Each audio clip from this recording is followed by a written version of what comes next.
আল্লাহর নামে শুরু করছি, যিনি সমস্ত সৃষ্টি জগতের পালনকর্তা। আজ আমরা জানব সেই প্রথম মানুষ, প্রথম নবী, প্রথম পিতা হজরত আদম আলাইহিসসালামের কাহিনী। এই কাহিনী সেই কাহিনী যেখানে শুরু হয় মানবজাতির ইতিহাস, জান্নাত থেকে পৃথিবী পর্যন্ত বিস্ময়কর এক যাত্রা।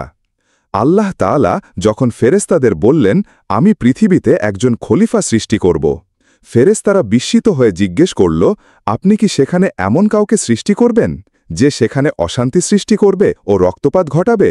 অথচ আমরা তো আপনার প্রশংসা ও পবিত্রতা ঘোষণা করছি। আল্লাহ বললেন, আমি যা জানি তোমরা তা জানো না। এরপর আল্লাহ তৈরি করলেন আদমকে মাটির একটি বিশেষ মিশ্রণ থেকে।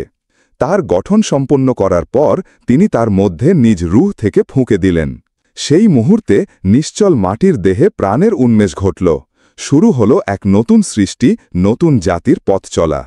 আল্লাহ ফেরেশতাদের আদেশ দিলেন, আদমকে সিজদা করো। সব ফেরেশতা সিজদা করল বিনা দ্বিধায়। কিন্তু ইবলিস সে অহংকার করল, বলল, আমি আগুন দিয়ে তৈরি আর আদম তো মাটি দিয়ে তৈরি, আমি কেন সিজদা করব? আল্লাহ বললেন, তুমি অহংকারী, তুমি অবাধ্য, বের হয়ে যাও জান্নাত থেকে, তুমি অভিশপ্ত। এরপর থেকে শুরু হয় শয়তানের শত্রুতা আদমের প্রতি, মানবজাতির প্রতি। আল্লাহ আদমকে স্থান দিলেন জান্নাতে, এক অদ্ভুত অপার্থিব এক রাজ্যে। সেখানে ছিল না ক্লান্তি, না ক্ষুধা, না দুঃখ। আল্লাহ আদমকে দিলেন এক সঙ্গিনী, যার নাম হাওয়া আলাইহিসসালাম।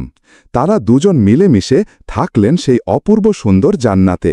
আল্লাহ বললেন, তোমরা সব কিছু ভোগ করো, কিন্তু একটি গাছের কাছে যেও না। তখন ইবলিস এল ছলনা নিয়ে, বলল, তোমরা কি চাও না চিরজীবী হতে, রাজত্ব করতে? সে কৌশলে তাদের প্রলুব্ধ করল সেই নিষিদ্ধ গাছের দিকে। আদম ও হাওয়া আলাইহিসসালাম ভুল করে সেই গাছের ফল খেলেন। সেই মুহূর্তেই তাদের শরীর থেকে পর্দা সরে গেল, তারা লজ্জিত হয়ে পড়লেন।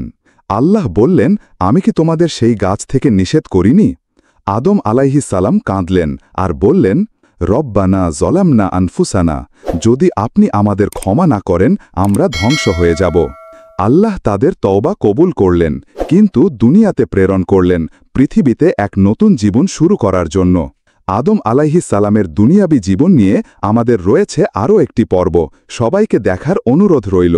সেই ভিডিওটি দেখার জন্য সাবস্ক্রাইব করতে ভুলবেন না।